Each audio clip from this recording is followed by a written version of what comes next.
प्रकृणाच्च दर्शनाफलम्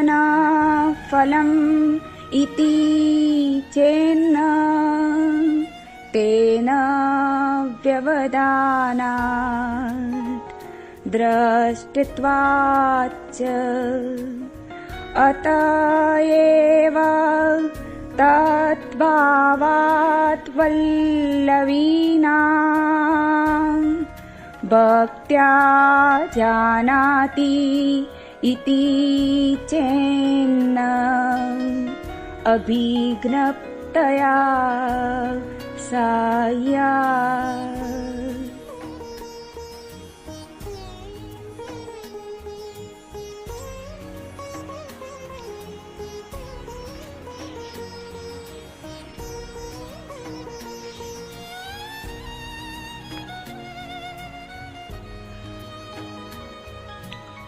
कदम उसी मोड़ पर जमे,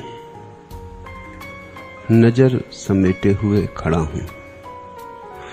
जुनून यह मजबूर कर रहा है पलट के देखूं, खुद ही यह कहती है मोड़ मुड़ जा, मगर मोहब्बत तकाजा करती है लौट जाऊं। अगरचे एहसास कह रहा है खुले दरीचे के पीछे दो आंखें झांकती हैं, अभी मेरे इंतजार में वह भी जागती हैं। कहीं तो उसके भी गोसाए दिल में दर्द होगा, कसक भी होगी। उसे यह जिद है कि मैं पुकारूं, मुझे तकाजा है वह बुला ले। कदम उसी मोड़ पर जमे, नजर समेटे हुए खड़ा हूं। स्नेह हो या प्रेम या श्रद्धा या भक्ति, प्रीति का कोई भी रूप, प्रीति की कोई भी तरंग, बाधा एक है अहंकार। क्षुद्रतम प्रेम से विराट तक प्रेम तक बाधाएं अलग अलग नहीं है, एक ही बाधा है सदा, अस्मिता। मैं यदि बहुत मजबूत हूं तो प्रेम नहीं फल सकेगा। मैं का अर्थ है परमात्मा की तरफ पीठ करके खड़े होना, प्रेमी की तरफ पीठ करके खड़े होना। मैं का अर्थ है अकड़। परमात्मा तुमसे दूर नहीं, सिर्फ तुम पीठ किए खड़े हो। परमात्मा तुमसे दूर नहीं है, हाथ बढ़ाओ तो मिल जाए, जरा गुनगुनाओ तो आवाज उस तक पहुंच जाए, जरा मुड़ के देखो तो दिखाई पड़ जाए। मगर अहंकार कहता है मुड़ के देखना मत, अहंकार कहता है पुकारना मत। अहंकार अटकाता है और अहंकार के जाल बड़े सूक्ष्म हैं। मनुष्य और परमात्मा के बीच इसके अतिरिक्त और कोई व्यवधान नहीं। इसलिए सांडिल्य ने बार बार कहा कि ज्ञानी नहीं पहुंच पाता। क्यों नहीं पहुंच पाता? क्योंकि ज्ञान से अहंकार और भी मजबूत हो जाता है। मैं जानता हूं, जानना तो कुछ नहीं होता, मैं बहुत मजबूत हो जाता है। और जितना मैं मजबूत हो जाता उतनी ही जानने की संभावना कम हो जाती। मैं के साथ कैसा जानना? मैं तो अंधापन है। मैं के साथ कैसी आंखें? मैं तो हृदय पर पड़ी चट्टान है। हृदय खिलेगा नहीं, कमल बनेगा नहीं, बीज फूटेगा नहीं, वृक्ष पनपेगा नहीं।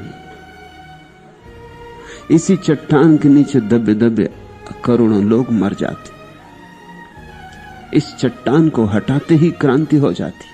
और मजा यह है कि इस चट्टान से कुछ भी नहीं मिलता। इससे ज्यादा व्यर्थ चीज संसार में दूसरी नहीं। वायदे बहुत, हाथ कुछ भी नहीं आता। आश्वासन बहुत, अहंकार इतने आश्वासन देता है, इतने सब्ज बाग दिखाता है, पर सब सपने, दौड़ाता बहुत है, पहुंचाता कभी नहीं, मगर बड़ा कुशल है फुसला लेने में, बड़ा कुशल है तुम्हें राजी करने में। होगा ही, अन्यथा बार बार धोखा खा के भी भरोसा किए चले जाते हो। मेरे पास लोग आते हैं, वे कहते हैं हम श्रद्धालु नहीं, हमारे मन में बड़ी संदेह की दशा है, बड़े शक है, बड़े प्रश्न उठते हैं। मैं उनसे कहता हूं बड़े प्रश्न उठते हैं, बड़े संदेह हैं। अहंकार पर प्रश्न उठाया है, अहंकार पर संदेह किया है, परमात्मा पर संदेह किया होगा। परमात्मा से तुम्हारा लेना देना क्या? जिससे पहचान नहीं है उस पर संदेह भी क्या खाक करोगे? जिससे मिलन नहीं हुआ उस पर प्रश्न भी क्या उठाओगे? जो द्वार तुम्हारे लिए खुला ही नहीं कभी, उस द्वार के पीछे क्या है इसकी जिज्ञासा? पहले द्वार तो खोलो। सच्चा संदेहशील व्यक्ति वही है जो अहंकार पर संदेह उठा ले, और जो अहंकार पर संदेह उठा ले उसे श्रद्धा उपलब्ध हो जाएगी। श्रद्धा के लिए श्रद्धा नहीं करनी होती, सिर्फ अहंकार पर संदेह करना होता, और संदेह से तो तुम भरे हो। दोनों चीजें मौजूद हैं, संदेह भी है, अहंकार भी है। संदेह और अहंकार को जोड़ दो और तुम्हारे भीतर श्रद्धा की क्रांति हो जाए। संदेह को अहंकार पर मोड़ दो, संदेह के तीर को अहंकार में चुभ जाने दो। पूछो तो जिस अहंकार के साथ इतने दिन तक चले हो, अब भी चल रहे हो, आगे भी चलने के इरादे हैं, इस अहंकार ने कभी कुछ दिया है? ये कहीं थोथा तो नहीं? इसके आश्वासन झूठे तो नहीं? मैंने सुना है एक आदमी ने ईश्वर की बहुत बहुत प्रार्थना की, ईश्वर प्रसन्न हुआ और ईश्वर ने उसे एक शंख भेंट कर दिया और कहा इससे जो तू मांगेगा मिल जाएगा, जो तू मांगेगा मिल जाएगा। वह आदमी क्षण भर में धनी हो गया, जो मांगा मिलने लगा, जब मांगा तब मिलने लगा। लाख रुपए कहे तो तत्क्षण छप्पड़ खुला और बरस गए। अचानक उसके भाग्य में परिवर्तन देखकर दूर दूर तक खबरें पहुंच गई कि कुछ चमत्कार हो रहा है। न वो घर से बाहर जाता है, न कोई श्रम करता है, न कोई व्यवसाय करता है, और खजाने खुल गए हैं। एक सन्यासी उसके घर में आके मेहमान हुआ। सन्यासी सुबह पूजा कर रहा था। उस गृहस्थ ने सन्यासी को पूजा करते देखा। उस सन्यासी के पास एक बड़ा शंख था और सन्यासी ने उस शंख से कहा कि मुझे लाख रुपए चाहिए। वो गृहस्थ पीछे खड़ा सुन रहा था। तो उसने सोचा अरे इसके पास भी वैसा ही शंख है और मुझसे भी बड़ा है। शंख बोला लाख से क्या होगा, 2 लाख ले लो। गृहस्थ के मन में बड़ी लोभ की वृत्ति उठी कि शंख हो तो ऐसा हो, मेरे पास है, लाख मांगता हूं लाख दे देता है, जितना मांगो उतना दे देता है, ये भी कोई बात हुई। ये है शंख। लाख कहो 2 लाख कह रहा है। मांगने वाला कहता लाख, शंख कहता 2 लाख ले लो। पैरों पर गिर पड़ा सन्यासी के, कहा आप सन्यासी हैं, आपके लिए ऐसे शंख की क्या जरूरत? मैं गृहस्थ हूं, फिर मेरे पास भी शंख है, वो आप ले लें। वो उतनी देता है जितना मांगो, आपको वैसे ही जरूरत नहीं। सन्यासी राजी हो गया, शंख बदल लिए गए। सन्यासी उसी सुबह विदा भी हो गया। सांझ पूजा के बाद गृहस्थ ने शंख को कहा लाख रुपया। शंख ने कहा लाख में क्या होगा, 2 लाख ले लो। गृहस्थ बड़ा प्रसन्न हुआ, कहा धन्यवाद। तो 2 ही लाख से ही। शंख ने कहा 2 में क्या होगा, 4 ले लो। बस शंख ऐसा ही कहता चला गया। 4 कहा तो कहा 8 ले लो, और 8 कहा तो कहा 16 ले लो। थोड़ी देर में गृहस्थ की तो छाती कब गई। देने लेने की तो कोई बात ही नहीं थी, सिर्फ संख्या दुगनी हो जाती थी। अहंकार महासंख्य है। तुम मांगो, उससे कई गुना देने को तैयार है, देता कभी नहीं। हाथ कभी कुछ नहीं आता। अहंकार से बड़ा झूठ इस संसार में दूसरा नहीं। सारी भ्रांतियों का स्रोत है, उससे ही उठती है सारी माया, उससे ही उठता है सारा संसार। संसार को छोड़कर मत भागना, क्योंकि कहां भागोगे? अहंकार तुम्हारे साथ रहेगा। जहां अहंकार रहेगा वहां संसार रहेगा। छोड़ना हो कुछ तो अहंकार छोड़ दो। और मजा यह है कि छोड़ना कुछ भी नहीं पड़ता। अहंकार कुछ है ही नहीं, सिर्फ भाव है। सिर्फ मन में पड़ गई एक गांठ है। धागे उलझ गए हैं और गांठ हो गई। धागे सुलझा लो और गांठ खो जाएगी। ऐसा नहीं है कि धागे सुलझाने पर गांठ भी बचेगी, कि जब धागे सुलझ जाएंगे तो गांठ भी हाथ आएगी। गांठ कुछ है ही नहीं। इसलिए महावीर ने अहंकार को ग्रंथि कहा, गांठ। और जो गांठ के पार हो गया उसको निर्ग्रंथ कहा है।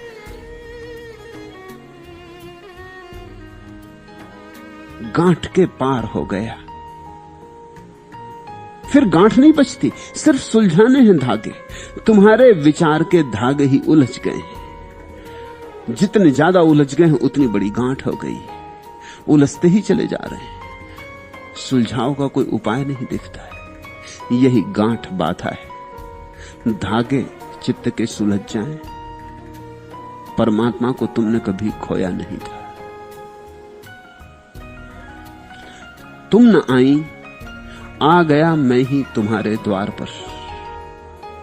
छोड़कर वनश्री हरित सौंदर्य की रेवा तटी, सैल खंडों की सुनील सुरम में मादिक छपटी, झील निर्झर बावली की फैलती छाएं घनी, छोड़कर आकाश की फैली विभा की दर्पणी, छोड़कर आकंठ उमड़ी स्नेह की अगणित डगर, छोड़कर सारद पवन की रोशनी जादूगरी, छोड़कर झंकरत प्रपापनों की झलक सपनों भरी, छोड़कर जलपंखियों की पात बादल से सटी, दिग दिगंतों तक बिछी सुषमा फसल जैसे कटी, आ गया अपनत्व के आह्वान सारे छोड़कर, था तुम्हारी प्रीति का उन्माद इन सबसे बड़ा, छोड़कर घर द्वार मुझको ही यहाँ आना पड़ा, जीत ली बाजी तुम्ही ने आ गया मैं हार कर, तुम न आई आ गया मैं ही तुम्हारे द्वार पर, आज विजयनी भाव का प्रतिकंप मेरा है मुखर, है बड़ा मेरे अहम से यह तुम्हारा पन प्रखर, बेखुदी छाई अभी तक है तुम्हारे स्वाद की, प्राण को दूरी असह थी प्राण के संवाद की, सिंधु पूरा था उमर पड़ता तुम्हारी याद में, आ गया मैं गूंजता तुम तक इसी जयनाद में, मैं तुम्हारी टेक की निर्मम कड़ी का मुग्ध स्वर, बीतने देना न मुझको तृप्ति के अवसाद में, तुम मुझे चुकने न देना पूर्ति के उल्लास में, अर्थ तुम बनने न देना, अर्थ तुम बनने मुझे देना न बीती बात का, जागता तुमको रहूं हर नींद में मैं प्रात सा, तुम न आई आ गया मैं ही तुम्हारे द्वार पर, तुम न आई आ गया मैं ही तुम्हारे द्वार पर, जीत ली बाजी तुम्ही ने आ गया मैं हार कर। एक दिन चाहे संसार का प्रेम हो चाहे असंसारिक प्रेम हो, तुम्हें अपने मैं को छोड़कर प्रेमी की तलाश करनी पड़ती। एक दिन तुम्हें अपने अहंकार से बड़ा अपने प्रेमी का अस्तित्व अंगीकार करना होता है। ज्ञानी नहीं कर पाएगा, धनी नहीं कर पाएगा, प्रतिष्ठित नहीं कर पाएगा, यशस्वी नहीं कर पाएगा। इसलिए तो जीसस ने कहा धन्य भागी हैं वे जो दरिद्र हैं। इन सब अर्थों में जो दरिद्र है, आत्मा से जो दरिद्र है, न जिनके पास ज्ञान है, न पद है, न प्रतिष्ठा है, न नाम है, न यश है, जिनके अहंकार को भरने के लिए कुछ भी नहीं है। धन्य भागी हैं वे जो निर्धन हैं आत्मा से, क्योंकि प्रभु का राज्य उन्हीं का है।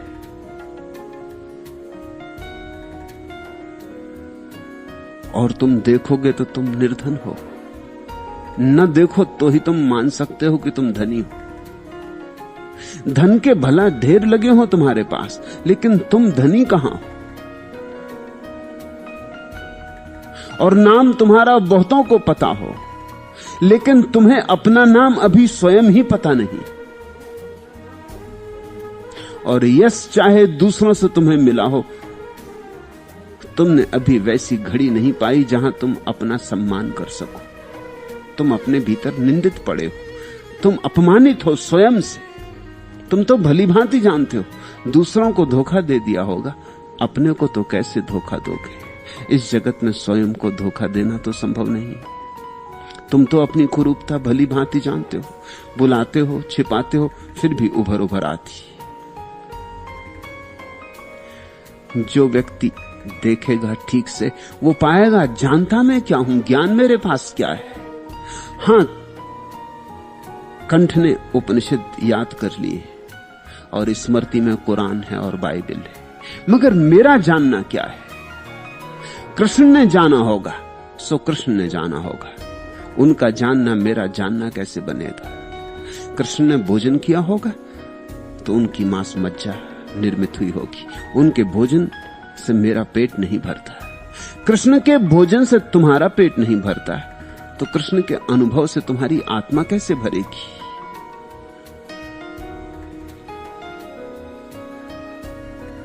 क्राइस्ट ने श्वास ली होगी तो प्राण का संचार हुआ होगा।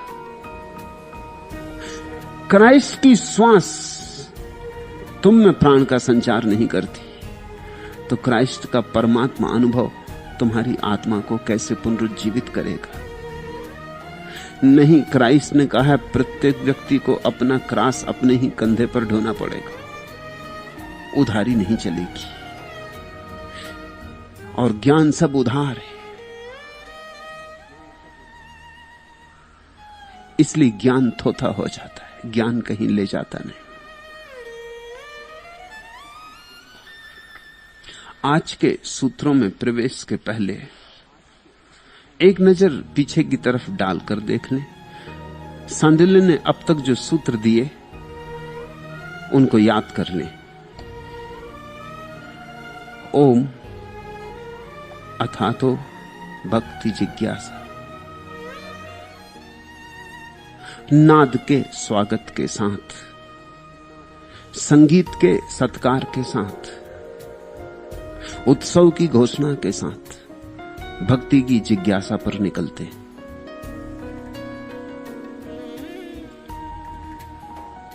बजती हुई जगत की ध्वनि में लोक और परलोक के बीच उठ रहे नाद में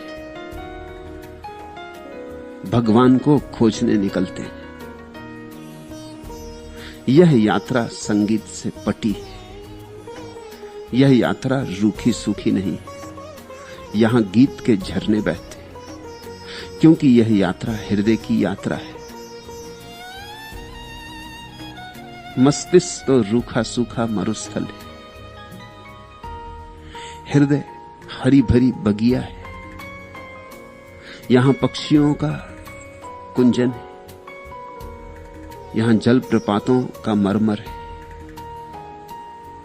इसलिए ओम से यात्रा शुरू करते हैं और ओम पर ही यात्रा पूरी होनी,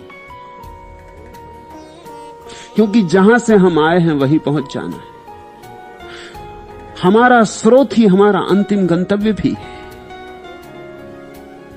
बीज की यात्रा बीज तक, वृक्ष होगा, फल लगेंगे, फिर बीज लगेंगे, स्रोत अंत में फिर आ जाता है। और जब तक स्रोत फिर ना आ जाए तब तक भटकाव है। इसलिए चाहे कहो अंतिम लक्ष्य खोजना है, चाहे कहो प्रथम स्रोत खोजना है, एक ही बात है। मूल को जिसने खोज लिया उसने अंतिम को भी खोज लिया।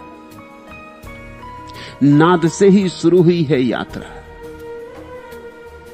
तुमने देखा, बच्चे का जन्म होता, नाद से यात्रा शुरू होती है। बच्चे के जन्म के साथ ही चिकित्सक, नर्सें, परिवार के लोग प्रतीक्षा करते नाद की। बच्चा आवाज कर दे, चीख दे, रो दे, चिल्ला दे, जीवन का सबूत दे दे। अगर थोड़ी देर लग जाए और बच्चे के कंठ से आवाज न निकले तो निराशा छा जाती। नाद नहीं तो जीवन का प्रारंभ नहीं। रो भी दे तो भी चलेगा, क्योंकि रुदन भी नाद है। अभी गीत की तो आशा नहीं की जा सकती, रोने की ही संभावना है। अभी गीत तो सीखा नहीं, अभी जीवन के अनुभव से तो गुजरे नहीं, अभी साज तो सजाया नहीं, अभी साज तो बैठा नहीं।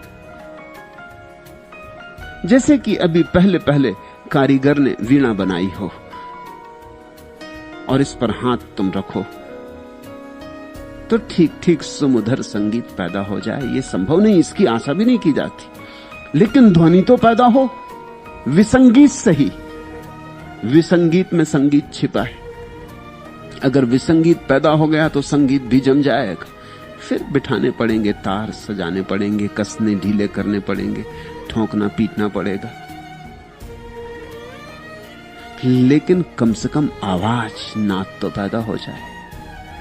अगर 3 मिनट लग जाएं और बच्चे में नाद पैदा ना हो तो वो मुर्दा है। 3 मिनट के भीतर नाद पैदा ही होना चाहिए। अगर 3 मिनट तक उसने सांस नहीं ली तो फिर वो कभी सांस नहीं लेगा। रुदन से प्रारंभ है और जो ठीक ठीक पहुंच जाएंगे हंसी पर अंत होगा, वह भी नाद है। अब वीणा बैठ गई, साज जम गया।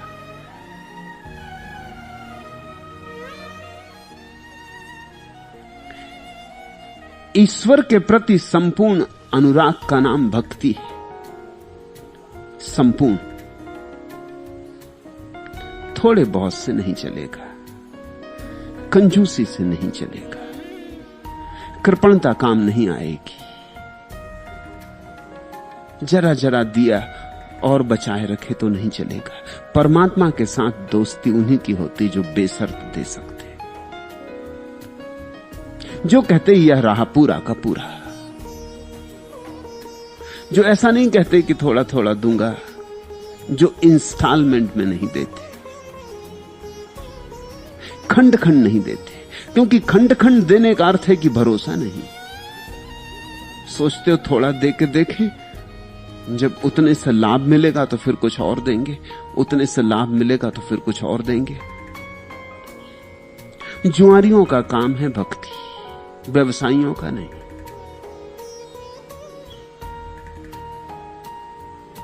यह आकस्मिक नहीं है कि भारत में व्यवसायियों के वर्ग में कोई भी भक्ति का सूत्र पैदा नहीं हुआ। आकस्मिक नहीं है, इसके भीतर गणित है। व्यवसायी भक्त नहीं हो सकता, जैन है भक्त नहीं हो सकते। उनका मार्ग ज्ञान का मार्ग है, तप का मार्ग है, वह समझ में आता है, उसका गणित है। भक्ति तो बिल्कुल जुआरी का काम है, व्यवसायी का नहीं। दांव पे लगाना है, जोखम है, पता नहीं कुछ मिलेगा कि नहीं मिलेगा। जुए का दांव है, इसमें कुछ पक्का नहीं हो सकता। तुम जुए का दांव लगा के कोई सुरक्षित नहीं रह सकते, कौन जाने क्या होगा। व्यवसायी हिसाब से चलता है। इसलिए यह आकस्मिक नहीं है कि जैनों के संप्रदाय में भक्ति की कोई अवभावना नहीं पैदा हो सकी। शुद्ध गणित का काम है, इतना दो इतना लो, इतना बुरा कर्म छोड़ दो इतना लाभ मिले, इतना अच्छा कर्म करो इतना मोक्ष पाओ, जितना करोगे उतना मिलेगा।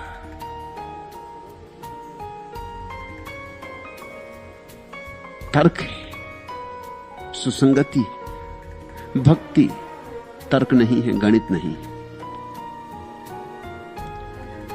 इसलिए भक्ति के लिए तो जुआरी का हृदय चाहिए, जो सब दांव पर लगा के खड़ा हो जाता है, इस पार या उस पार। इसलिए सांडिल्य कहते हैं ईश्वर के प्रति संपूर्ण अनुराग का नाम भक्ति है। संपूर्ण पर ध्यान रखना, उसमें चित्त का लग जाना अमृत की उपलब्धि है। कुछ और नहीं करना है, उसमें चित्त का लग जाना। और चित्त तब तक नहीं लगेगा जब तक तुम कुछ भी बचाओगे। तब तक चित्त संकित रहेगा, तब तक चित्त सोचता रहेगा, विचारता रहेगा, जांचता रहेगा, आंख के कोने से हिसाब रखता रहेगा, पुण्य पाप की राशि लगाता रहेगा।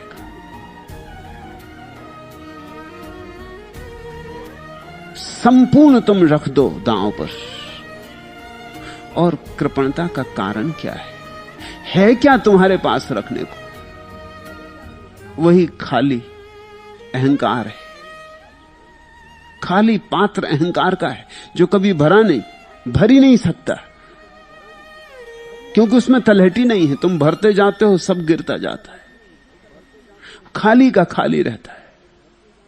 खाली होना उसका स्वभाव है। इस खाली घड़े को ही परमात्मा के चरणों में रखना है। इसमें भी कंजूसी कर जाते हो, इसमें भी कहते हो थोड़ा थोड़ा। सांडिल कहते हैं उसमें चित्त का संपूर्ण रूप से लग जाना ही अमृत की उपलब्धि है। क्यों? अमृत कुछ अलग नहीं है। जिस दिन तुमने जाना कि मैं नहीं हूं, तुम अमृत हो गए। अमृत का अर्थ है अब तुम कभी ना मरोगे। मैं मरता है, मैं मरा ही हुआ है, तुम तो शाश्वत हो। ये मैं के साथ तुम्हारा जो गठबंधन हो गया है, इसकी वजह से तुम क्षणभंगुर से बंध गए हो। जैसे किसी आदमी ने मान लिया कि मैं मेरे कपड़े, अब वो कपड़े नहीं उतारता क्योंकि वो डरता है कपड़े उतर गए तो मुश्किल खड़ी हो जाएगी। मैंने सुना है मुल्ला नसरुद्दीन एक मेले में गया, बड़ी भीड़ थी, सब हाटलें भरी थी, सब धर्मशालाएं भरी थी। बा मुश्किल एक सराय में बहुत हाथ पैर जोड़ने से जगह मिली, लेकिन सराय के मैनेजर ने कहा कि जगह तो दे देता हूं, लेकिन अकेला कमरा नहीं मिल सकेगा। उस कमरे में एक आदमी पहले से सोया हुआ है, तुम भी चुपचाप जाओ और सो जाओ। मुल्ला कमरे में गया, उसने आदमी को सोए देखा। वो किसी बड़ी अनजानी चिंता से भर गया। दार्शनिक चित्त का आदमी बैठ के सोचने लगा पलंग पे कि अब करना क्या। फिर सोच के उसने यही निर्णय किया कि जैसा हूं ऐसी सो जाना ठीक है। तो पगड़ी लगाए, जूता पहने, कोट पहने लेट रहा। वो सामने पड़ा हुआ आदमी आंख खोल खोल कर देख रहा है कि सज्जन क्या कर रहे हैं। जब उसने देखा कि जूते पहने और पगड़ी पहने ही सोने की कोशिश कर रहे हैं, तो वो भी जरा चौंका है कि कोई आदमी पागल तो नहीं है। रात इस आदमी के साथ सोना इस कमरे में अकेले, पता नहीं ये क्या करे। फिर मुल्ला को भी नींद नहीं आती, क्योंकि कहीं जूते पहने और पगड़ी लगाए हुए कोट पहने नींद आ सकती। करबटें बदलता है, उसकी वजह से वो आदमी भी करबटें बदलता है। आखिर उस आदमी ने कहा कि भाई न तुम सो सकोगे न मैं सो सकूंगा, हालांकि पगड़ी तुमने पहनी और जूते तुमने बांधे, मगर मैं भी नहीं सो पा रहा, तुम इनको उतार ही दो। मुल्ला ने कहा एक अड़चन, अपने घर पर मैं उतार के ही सोता हूं, लेकिन कमरे में मैं अकेला ही होता हूं। तो मैं जानता हूं कि मैं ही मुल्ला नसरुद्दीन। अब यहां दो आदमी, पगड़ी उतार कर रख दी, जूते उतार कर रख दिए, कोट उतार कर रख दिया और दिगंबर होकर सो रहा है। सुबह झंझट खड़ी होगी कि नसरुद्दीन कौन? यहां दो आदमी, क्योंकि ये मेरी पहचान है। ये पगड़ी, ये जूते, ये कोट, इन्हीं को दर्पण में देख के मैं जानता हूं कि ये मैं हूं। इस खतरे के कारण ये नहीं कर रहा हूं। वो आदमी हंसा इस पागलपन को। उसने कहा तुम फिक्र न करो, इसके लिए कोई रास्ता खोजा जा सकता है। ये देखते कोने में पहले कोई ठहरे होंगे लोग, उनका बच्चा एक फुग्गा छोड़ गया, फूला हुआ कोने में पड़ा, इसको अपनी टांग में बांध लो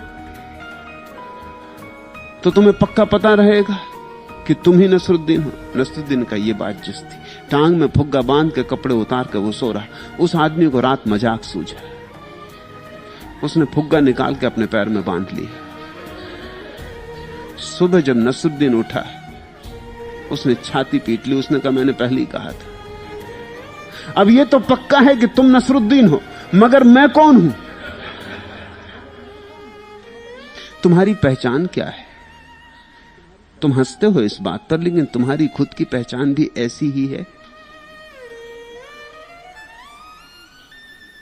रात तुम सो जाओ और कोई प्लास्टिक सर्जन तुम्हारा चेहरा बदल दे, और सुबह तुम दर्पण के सामने खड़े हो जाओ, तो तुम्हारी यही हालत नहीं होगी जो नसरुद्दीन की हो गई।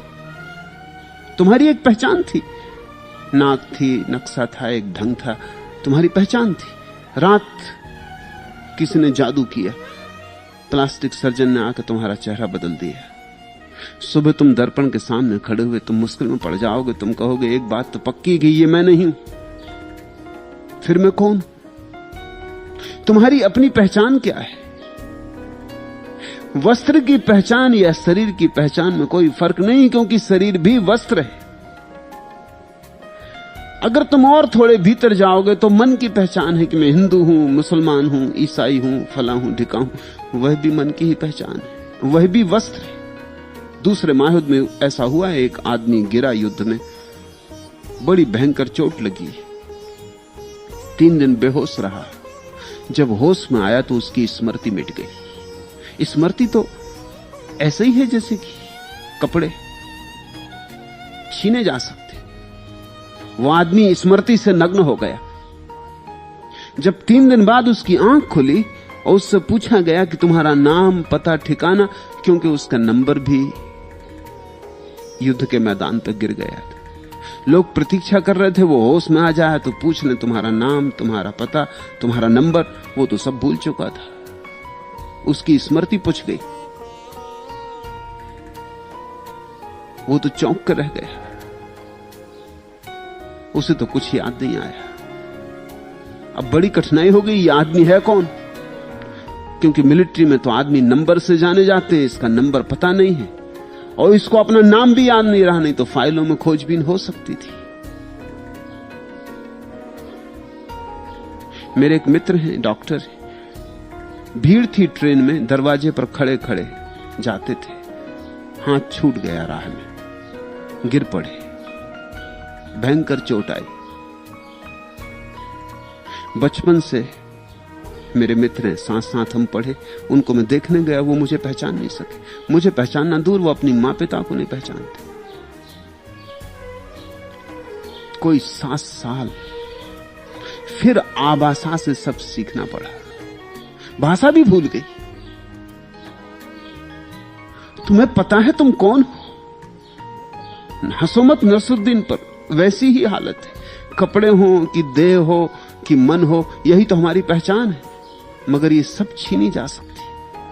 चीन में जो कैदी पड़ जाते हैं कम्युनिस्टों के हाथ में, वो उनकी स्मृति पहुंच डालते। रूस में भी वही किया गया है। अब रूस में किसी विरोधी व्यक्ति को, विद्रोही व्यक्ति को फांसी की सजा नहीं देते, वो पुराना ढंग हो गया।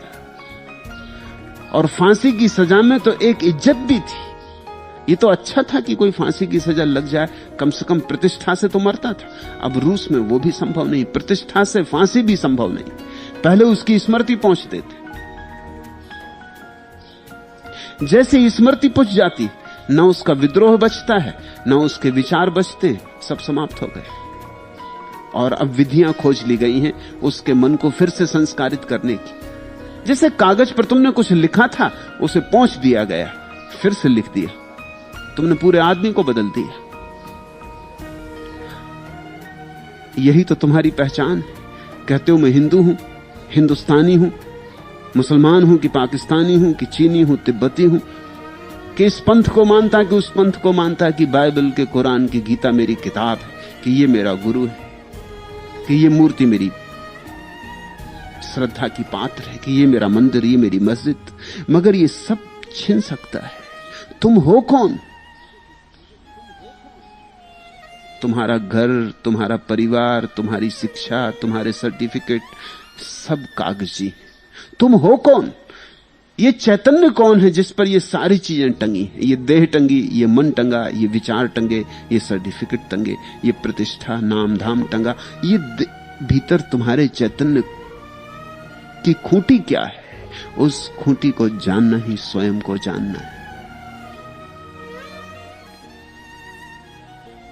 उसको जानते ही अमृत की उपलब्धि हो जाती, क्योंकि वह अमृत है। उपलब्धि हो जाती है ऐसा कहना ठीक नहीं।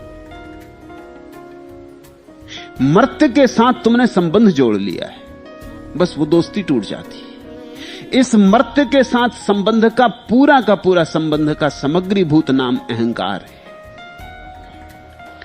उसमें चित्त का लग जाना, अर्थात अपने से चित्त का उठ जाना, मैं से चित्त का छूट जाना और परमात्मा में चित्त का लग जाना अमृत की उपलब्धि है। ज्ञान भक्ति नहीं, अनुभव, स्वानुभव ही भक्ति है। भक्ति के उदय पर ज्ञान का नाश हो जाता है, जरूरत ही नहीं रह जाती। भक्ति के उदय पर ज्ञान का नाश क्यों हो जाता है? क्योंकि ज्ञान तो उधार था। किसी ने तुमसे कहा था कि सूर्योदय कैसा होता है, और तुमने वो याददाश्त संभाल कर रखी थी, क्योंकि तुम्हारी आंखें तो अंधी थी और तुमने सूर्योदय देखा नहीं था। फिर तुम्हारे आंख की चिकित्सा हुई, मिल गया वैद्य तुम्हें, मिल गई औषधि, कटी व्याधि, पर्दा आंख का हटा। एक दिन तुमने आंख खोली, सुबह के सूरज को उगते देखा। अब क्या करोगे उन बातों का जो दूसरों ने तुमसे कही थी? उनका अब कोई भी तो मूल्य नहीं रहा। अब साक्षात सूर्योदय सामने खड़ा है। ये उठता हुआ आग का प्रचंड गोला, ये बादलों पर रंग, ये सारे जगत में फैल गई जीवन की ताजगी, ये पक्षियों के गीत, ये हवाएं, ये सब तरफ बजता हुआ ओंकार का नाद। अब क्या करोगे याद उन बासी बातों का जो दूसरों ने तुमसे कही थी कि सूर्योदय कैसा होता है? जिस दिन व्यक्ति भक्ति को उपलब्ध होता है, सब ज्ञान से छुटकारा हो जाता है। ज्ञान की आवश्यकता नहीं रह जाती। अपना धन मिल गया, अपनी प्रतीति हो गई, अपना साक्षात्कार हुआ। भक्ति यानी रस, लय, राग, रंग, उत्सव। भक्ति यानी भगवान का भोग। भक्ति परम योग है और परम भोग भी। भक्त ज्ञान की नाई अनुष्ठानकर्ता के अधीन नहीं। भक्ति ज्ञान की नाई अनुष्ठानकर्ता के अधीन नहीं। सांडिल कहते हैं कि तुम्हारे हाथ में नहीं है भक्ति, तुम्हारे कारण ही तो बाधा पड़ रही भक्ति में। तुम जाओ तो भक्ति आए, इधर तुम गए उधर भक्ति आई। तुम रहे तो भक्ति कभी नहीं आ पाएगी। इसलिए तुम्हारे अनुपस्थित हो जाने में भगवान की उपस्थिति। तुम पूछते हो भगवान कहां है? तुम्हारी उपस्थिति के कारण दिखाई नहीं पड़ रहा है। तुम अनुपस्थित होना सीखो, तुम विसर्जित होना सीखो, उसमें चित्त को लग जाने दो संपूर्ण, और तत्क्षण तुम पाओगे सब तरफ वही है, उसके अतिरिक्त और कुछ भी नहीं।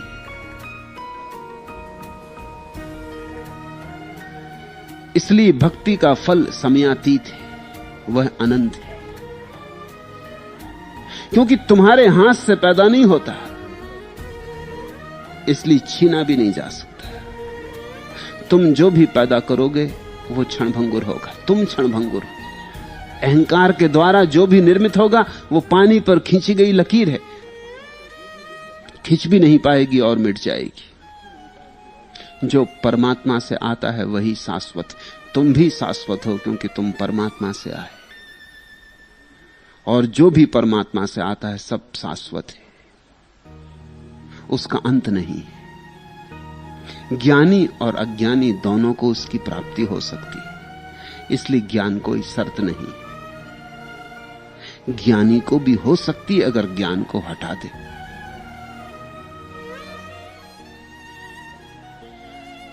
भक्ति मुख्य है, अनिवार्य है, क्योंकि और मार्गों में भी अंततः उसकी शरण लेनी होती। ऐसा कोई मार्ग ही नहीं जिसमें भक्ति की शरण न लेनी पड़ती हो। देखो तुम, बुद्ध ने कहा भगवान नहीं है, कोई परमात्मा नहीं, न कोई आत्मा है, लेकिन भक्ति का तत्व आया, पीछे के दरवाजे से आया।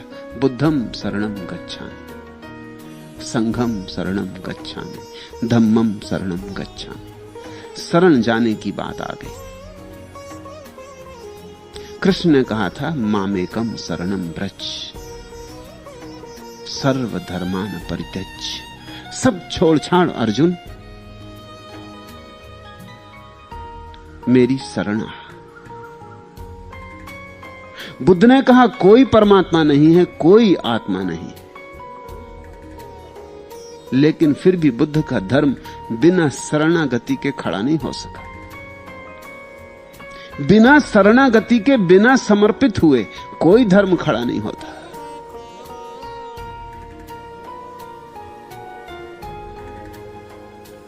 जैन धर्म शुद्ध योग है, शुद्ध तपश्चर्या है,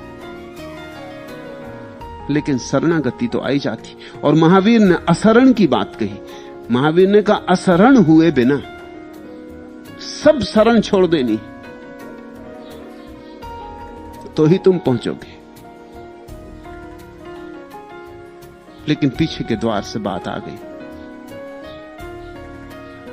अरिहंत शरणम पवज्जामि, मैं अरिहंत के शरण जाता हूं। जो जाग गए, जिन्होंने जीत लिया, उनकी शरण जाता हूं। इससे कोई फर्क नहीं पड़ता तुम किसकी शरण जाते हो, शरण जाने से फर्क पड़ता है।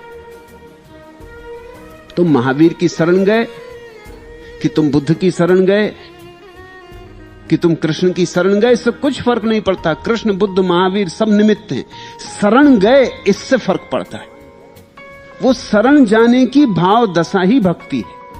इसलिए सांडिल्य बड़ी अपूर्व बात कह रहे हैं। सांडिल्य कहते हैं सभी मार्गों में भक्ति अनिवार्य है। कुछ ना कुछ भक्ति चाहिए ही, नहीं तो कोई धर्म निर्मित नहीं होता। मुसलमानों ने मूर्ति हटा दी, काबा का पत्थर विराजमान हो गया। अब काबा के पत्थर में मूर्ति में क्या फर्क है? पत्थर पत्थर है।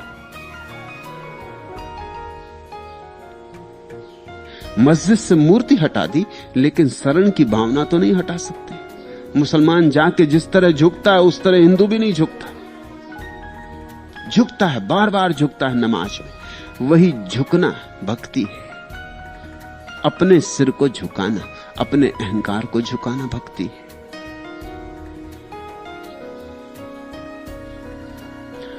फिर आज के सूत्र तुम्हें समझ में आ सकेंगे। प्रकरणात चाह, और प्रकरण से ऐसा ही है। इसलिए मैंने ये पुराने सूत्र दोहराए, क्योंकि आज के सूत्र संबंधित है। सांडिल्य कहते हैं ये जो मैंने अब तक कहा, इसके तुम्हें जीवन में जगह जगह प्रमाण मिलेंगे। प्रकरण से ऐसा ही है। तुम जरा आंख खोल के खोजना शुरू करो। महावीर के मार्ग पर कोई परमात्मा नहीं है, लेकिन शरण का भाव आया। बुद्ध के मार्ग पर तो परमात्मा भी नहीं, आत्मा भी नहीं, फिर भी शरण का भाव आया। इस्लाम ने मूर्तियां हटा दी, तो भी शरण का भाव है। दुनिया में ऐसा कोई धर्म नहीं जिसमें शरण का भाव ना हो। शरण तो जाना ही होगा। प्रकरणात चाह, प्रकरण से, सारे जगत के अलग अलग अनुभवों से यही सिद्ध होता है कि भक्ति अनिवार्य है। भक्ति से छुटकारा नहीं। भक्ति के तत्व के बिना कोई धर्म निर्मित नहीं होता। तुम ऐसे ही समझो कि इतनी मिठाइयां निर्मित होती, लेकिन मिठास अनिवार्य है। अब मिठाइयों के तो बहुत रूप हैं। रसगुल्ला है और संदेश है और खीर मोहन है और हजार है, लेकिन मिठास, माधुरी अनिवार्य है। भक्ति माधुरी है, भक्ति शक्कर है। उसके बिना कोई मिठाई ना बनेगी। फिर तुम किस ढंग की मिठाई बनाओगे ये तुम पे निर्भर है। दुनिया के सारे धर्म अलग अलग मिठाइयां हैं। भक्ति उनके भीतर सब में छिपी हुई मिठास, उनमें एक तत्व समान है, मिठास का। नमक डाल के मिठाई नहीं बनती, उसको मिठाई नहीं कह सकोगे। तो और बातें गौण है, मिठास तो अनिवार्य होनी चाहिए। फिर चाहे मिठाई चीन में बने और चाहे भारत में और चाहे रूस में, कहीं भी बने मिठाई, उसमें मिठास अनिवार्य होनी चाहिए। सांडिल कहते हैं हम मौलिक तत्व की बात कर रहे हैं। ऊपरी रूप, ऊपरी ढंग गौण है। प्रेम प्राण है। जैसे देह तो अलग अलग है, लेकिन प्राण तत्व एक है। कोई सुंदर है और कोई कुरूप है, कोई ठिगना है और कोई लंबा है, कोई गोरा है, कोई काला है, कोई अंधा है, कोई आंख वाला है, कोई लंगड़ा है, कोई लूला है, कोई बहरा है, कोई स्वस्थ है, कोई दुबला, कोई मोटा। बहुत रूप हैं देह के, मगर प्राण तत्व एक है। सांडिल्य कहते हैं भक्ति प्राण तत्व है समस्त धर्मों का। और जैसे प्राण के बिना देह मुर्दा है, वैसे ही भक्ति के बिना धर्म मुर्दा है। जिस धर्म से भक्ति खो जाती वो मुर्दा हो जाता, उसी मात्रा में मुर्दा हो जाता जिस मात्रा में भक्ति खो जाती। जिस मात्रा में भक्ति होती, बाढ़ होती भक्ति की, उसी मात्रा में धर्म जीवित होता है। जितनी नाचती हुई भक्ति होती, उतना ही धर्म जीवित होता है। जितनी उमंग होती भक्ति की, जितना उत्साह होता भक्ति का, उतना ही धर्म जीवित होता है। जैसे आत्मा है सभी के भीतर एक, वैसे ही सभी धर्म विधियों में प्राण है प्रीति, भक्ति।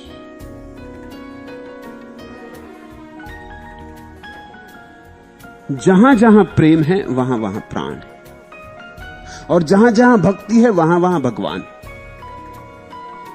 लोग उल्टी तरफ से सोचना शुरू करते हैं। लोग कहते हैं भगवान कहां है। ये ऐसा ही है कि जैसे कोई युवक आए और तुमसे पूछे मेरा प्रेम पात्र कहां है, क्या कहोगे तुम उससे? मेरी प्रेयसी कहां है। कोई आ जाए पूछने पुलिस दफ्तर में कि मेरी प्रेयसी कहां है, तो वो कहेंगे तुम्हारी प्रेयसी है कौन, तो हम पता लगाएं। वो कहे मुझे अभी खुद ही पता नहीं, मैं तलाश में निकला हूं, मेरी प्रेयसी कहां। तो तुम कहोगे पहले प्रेम करो तो प्रेयसी होती। अभी तुमने प्रेम किया नहीं, तुम प्रेयसी को खोजने निकल पड़े। लोग भक्ति किए नहीं और भगवान को पूछते हैं भगवान कहां है। ऐसी ही मूढ़तापूर्ण बात पूछते। लगती बात बड़ी तर्कयुक्त है जब कोई पूछता है कि भगवान कहां हो तो मैं मानूं, हो तो मैं पूजूं, हो तो मैं झुकने को तैयार हूं, मगर है कहां। अब तुम ऐसी ही मूर्खतापूर्ण बात पूछ रहे हो कि प्रेयसी मिल जाए तो सब निछावर कर दूं, लुटा दूं, सब पकड़ लूं उसके चरण सदा के लिए, उसे गले का हार बना लूं कि उसके गले का हार बन जाऊं, मगर है कहां पहले पक्का हो जाए। होगी कैसे प्रेयसी? प्रेयसी कोई व्यक्ति थोड़ी है। तुम्हारा प्रेम जिस व्यक्ति पर आरोपित हो जाता है वही तुम्हारा प्रेमी या प्रेयसी हो जाता है। जिस व्यक्ति पर, जिस शक्ति पर तुम्हारी भक्ति आरोपित हो जाती, वही शक्ति, वही व्यक्ति भगवान हो जाता। तो एक के लिए जो भगवान है दूसरे के लिए भगवान नहीं होगा। तुम्हारी प्रेयसी मेरी प्रेयसी तो नहीं है।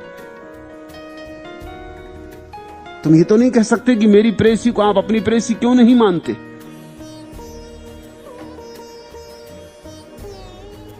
सच तो ये कोई माने तो तुम झगड़ा खड़ा करोगे कि ये मेरी प्रेयसी है, आप इसको कैसे अपनी मानते।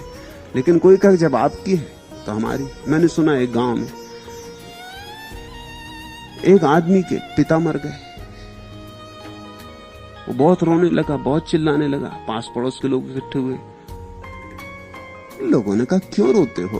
गांव के बड़े बूढ़ों ने कहा कि चलो पिता चले गए, कोई बात नहीं, हम तो हैं, हम तुम्हारे पिता हैं।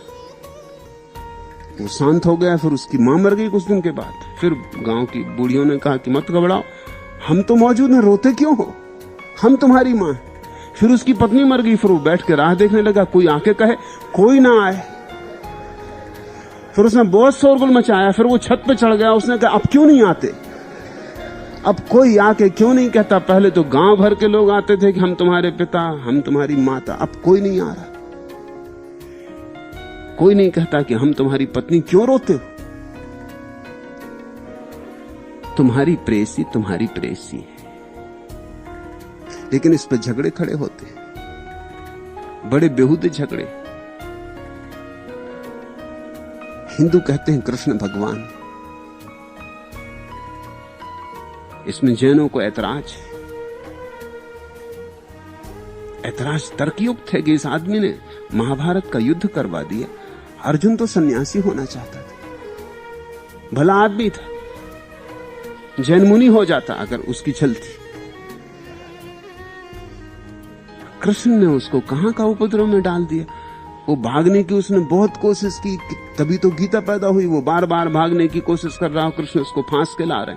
आखिर उसको उलझवा दिया, उसको युद्ध करवा दिया। करोड़ों की हानि हुई, हजारों लोग मरे, इतनी हिंसा हुई। इस सब का जिम्मेवार कौन? और हिंदू कहते हैं कृष्ण भगवान। जैनियों ने नरक में डाल रखा है, उनके पुराणों में नरक में पड़े, 7वें नरक में। और इस सृष्टि के समय में नहीं छूटेंगे, जब प्रलय होगी तभी छूटेंगे।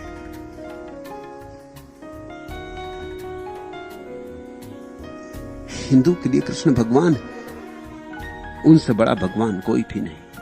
पूर्ण अवतार कहा उनको। राम भी अधूरे, बुद्ध भी अधूरे, कृष्ण पूरे। इस बात में भी जान है, प्राण है। बुद्ध एकांगी तो लगते ही है, भाग गए संसार को छोड़ छाड़ कर। जीवन में संतुलन तो नहीं, असंतुलित जीवन है। कृष्ण का जीवन बड़ा संतुलित है। बाजार में है और बाजार में नहीं, ये संतुलन है। युद्ध में खड़े हैं और भीतर विराट शांति है, ये संतुलन है। भगोड़ापन नहीं। जीवन में से ये चुनना, इसे छोड़ना, इसे पकड़ना, ऐसा नहीं। समग्र जीवन का स्वीकार है। इसी स्वीकार के कारण वो पूर्ण अवतार है।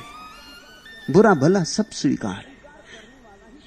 अस्वीकार करने वाला ही भीतर कोई नहीं है, तो अहंकार ही नहीं जो चुनाव करे। इसलिए चुनाव रहित थे, जो घटे घटे। यही आस्तिकता की परम दशा है कि प्रभु जो चाहे घटवा रहा है वही घटेगा। तो हिंदुओं ने सारे अवतारों को पीछे कर दिया, कृष्ण को ऊपर कर लिया, अपनी अपनी प्रीति। इसमें झगड़े की कोई गुंजाइश नहीं। ईसाई कहता है कि कृष्ण किस तरह के भगवान, बांसुरी लेकर नाच रहे हैं, दुनिया में इतना दुख है और ये भगवान है।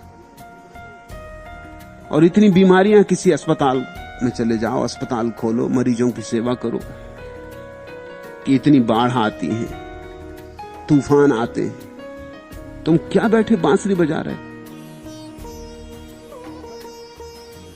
ये शोभा देती?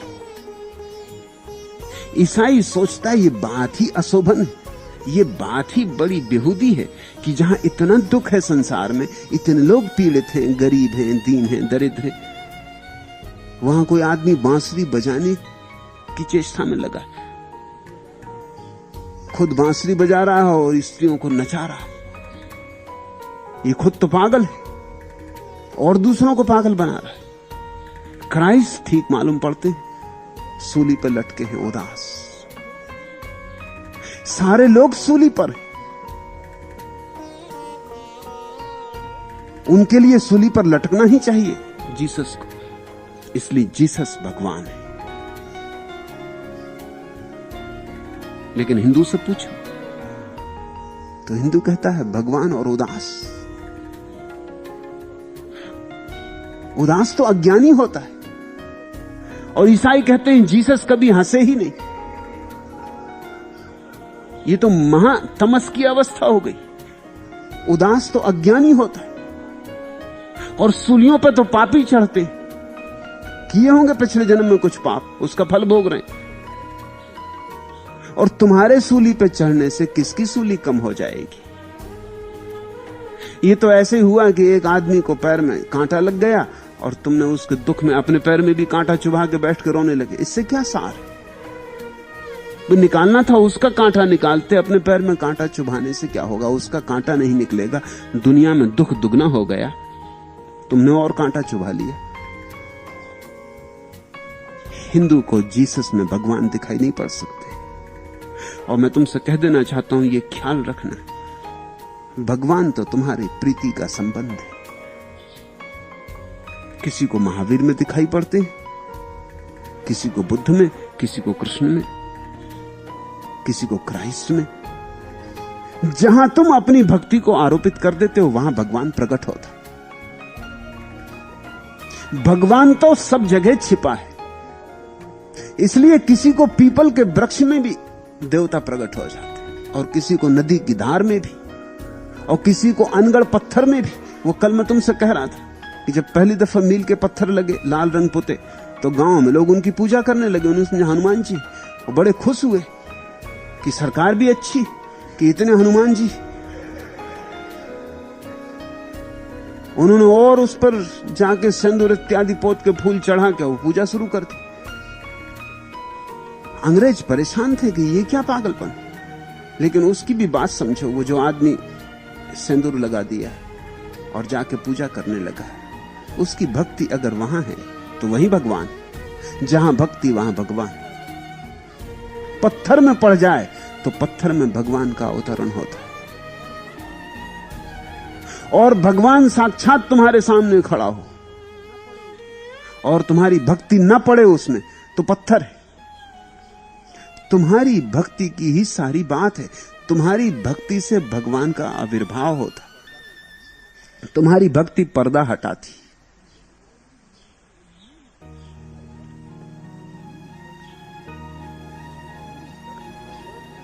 तो मूल तत्व भगवान नहीं है, मूल तत्व भक्ति। कहते हैं सांडिल्य प्रकरणात् चाह, अब तक सारे जगत में भक्तों के अनुभव से यही सिद्ध होता है कि भगवान दोयम, भक्ति प्रथम। भगवान पहले नहीं मिलता, भक्ति का आविर्भाव पहले होता है। उसी आविर्भाव में भगवान से मिलन होता है।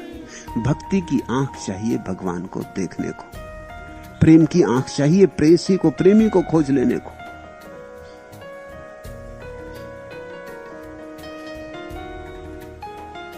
दर्शन फलम इति चेतना तेन व्यवधानात्। दर्शन लाभ ही फल नहीं है, क्योंकि उसमें व्यवधान रह जाता है। यह सूत्र अपूर्व है। सांडिल्य कहते हैं भक्त की आकांक्षा भगवान का दर्शन कर लेने की नहीं, क्योंकि दर्शन में तो दूरी रह जाती। तुम इधर खड़े, भगवान उधर खड़े, दर्शन हो रहा, फासला है, व्यवधान है, दूरी है। दर्शन में दूरी। तो भक्त क्या चाहता है? भक्त भगवान में एक होना चाहता है, दर्शन नहीं, एकात्म चाहता है। भक्त की तब तक तृप्ति नहीं है जब तक भक्त भगवान ना हो जाए, जब तक निमज्जित ना हो जाए। ज्ञानी सस्ते में राजी हो जाता, वो कहता दर्शन हो गए, चले, देख लिया, जान लिया, पहचान लिया, प्रसन्न हो गए। ये तो ऐसे हुआ कि मिठाई के दर्शन कर लिया और प्रसन्न होकर चले गए। स्वाद तो लिया नहीं, माधुरी तुम्हारे रक्त में तो बहा नहीं, तुम्हारी मांस मज्जा में तो सम्मिलित नहीं हुआ। मिठाई के दर्शन से क्या होगा? सांडिल्य ठीक कहते कि भक्त उतने से राजी नहीं। भक्त कहता ये भी कोई बात हुई, ये तो और बेचैनी बढ़ेगी। नहीं जाना था वही अच्छा था, कम से कम इतना तो था कि तुम हो ही नहीं तो कोई बेचैनी नहीं थी। जान के तो अड़चन शुरू हुई। अब तो बिना एक हुए कोई मार्ग नहीं, एक हो जाए तभी तृप्ति, अन्यथा तृप्ति की आग जलेगी और जलाएगी, तड़फाएगी। दर्शन लाभ ही फल नहीं, क्योंकि उसमें व्यवधान रह जाता है। भक्त आत्यंतिक चाहता है, अंतिम चाहता है, जिसमें कोई दूरी न रह जाए। सभी प्रेमी यही चाहते हैं और इसलिए तो प्रेम में इतनी विफलता होती है। समझना, तुम किसी स्त्री को प्रेम किए, किसी पुरुष को प्रेम किए, इतना विषाद क्यों होता है प्रेम में? प्रेमी बहुत शीघ्र ही विषाद से भर जाता है। विषाद कहां से आता? प्रसन्न होना चाहिए था, तुम्हारी प्रेयसी तुम्हें मिल गई। जानने वाले कहते हैं मजनू धन्यभागी है कि उसको लैला नहीं मिली। मिल जाती तो विषादग्रस्त हो जाता। जिनको मिल गई उनसे पूछो। मिल जाने के बाद विषाद हो जाता है। जिस स्त्री को तुमने चाहा मिल गई, अब क्या करो? अब बैठे हैं पति पत्नी होकर, अब कर रहे हैं एक दूसरे का दर्शन और घबरा रहे हैं एक दूसरे को और घबरा रहे हैं एक दूसरे से और ऊब रहे हैं। अब करो क्या? यह विषाद इसलिए पैदा होता है कि कोई उपाय नहीं इस स्त्री के साथ एक हो जाने का, इस पुरुष के साथ एक हो जाने का। कितने ही करीब आओ, दूरी रह जाती, उस दूरी में विषाद है। मजनू को कम से कम एक तो आश्वासन रहा होगा कि कभी लैला मिलेगी, कभी मिलन होगा। उसे यह पता नहीं है कि मिलन होता ही नहीं। यह तो पता तभी चलेगा जब लैला मिल जाए और मिलन ना हो, तब पता चलेगा, उसके पहले पता नहीं चलेगा। हाथ में हाथ लेके खड़े रहो अपनी प्रेयसी का, तो भी मिलन कहां है? तुम्हारा हाथ अलग, प्रेयसी का हाथ अलग, दोनों के बीच में बहुत कम दूरी है, मगर कम दूरी भी काफी दूरी है। गले से गला लगा के खड़े हो जाओ, हृदय से हृदय लगा के खड़े हो जाओ, और दूरी है। संभोग के क्षण में भी एक क्षण को ऐसी भ्रांति होती है कि दूरी मिट गई, मगर दूरी तो बनी ही रहती है।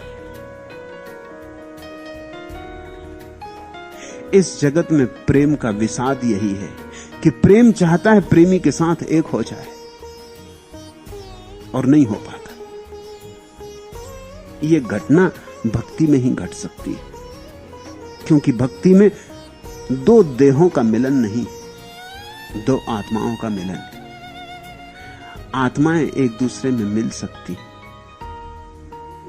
ऐसा समझो कि तुमने एक कमरे में दो दिए जलाए, तो दो दिए तो अलग अलग होंगे, लेकिन दोनों दियों का प्रकाश मिल जाएगा। दिए नहीं मिल सकते, तुम दियों को कितना ही खटखटाओ, एक दूसरे के साथ लड़ाओ, मिलाओ, जुलाओ, दिए नहीं मिल सकते। दिए तो अलग ही रहेंगे, लेकिन दोनों की रोशनी मिल जाएगी। आत्मा रोशनी है, कोई व्यवधान नहीं आता। एक कमरे में दो दिए जलाओ, 50 दिए जलाओ, कोई अड़चन नहीं आती। कमरा एकदम चिल्लाने नहीं लगेगा कि यहां रोशनी ज्यादा हो गई, अब नहीं समाएगी। कितनी ही रोशनी लाओ, समा जाएगी। और ऐसा भी नहीं होगा कि दूसरे दिए ये कहने लगे कि और दिए मत लाओ, इससे हमारी रोशनी में बाधा पड़ती, कि अतिक्रमण होता है हमारी रोशनी का, कि हमारी रोशनी का क्षेत्र कम होता है, दूसरे कब्जा कर लेते। हां, ऐसा तो हो सकता है कि एक घड़ी आ जाए कमरे में दिए ना बन सके, लेकिन रोशनी ना बने, ऐसी घड़ी कभी ना आएगी। रोशन तत्व एक दूसरे से मिल जाते हैं। आत्मा तुम्हारी रोशनी है, शरीर तुम्हारा दिया है। प्रेम का अर्थ है दो दियों को मिलाने की कोशिश चल रही, दो देहों को मिलाने की कोशिश चल रही। विषाद सुनिश्चित, विषाद अनिवार्य है। भक्ति का अर्थ है ये भ्रांति छोड़ दी कि दिए मिलाने, ज्योति में ज्योति मिलाने। और ज्योति से ज्योति जब मिल जाती तो दर्शन नहीं होता, साक्षात्कार नहीं होता, ज्ञान नहीं होता, भक्त भगवान हो जाता। अहम ब्रह्मास्मि का उद्घोष उठता है, अनल हक का उद्घोष उठता है। मैं और तू दो नहीं रह जाते। सच तो यह है, उस स्थिति में हमें यह भी नहीं कहना चाहिए कि भक्त बचता है, हमें यह भी नहीं कहना चाहिए भगवान बचता है। मैं शब्द सुझाना चाहता हूं, भगवत्ता बचती है। इधर भक्त खो जाता, उधर भगवान खो जाता, क्योंकि भगवान को होने के लिए भी भक्त का होना जरूरी। भक्त के बिना भगवान नहीं हो सकता, भगवान के बिना भक्त नहीं हो सकता। वो तो एक ही सिक्के के दो पहलू, एक गया कि दूसरा गया। तो जो बचती है वो है भगवत्ता, दिव्यता, असीम आलोक। भक्ति का मार्ग आलोक का मार्ग, आलोक पंथा। दर्शन लाभ ही फल नहीं है, क्योंकि उसमें व्यवधान रह जाता है।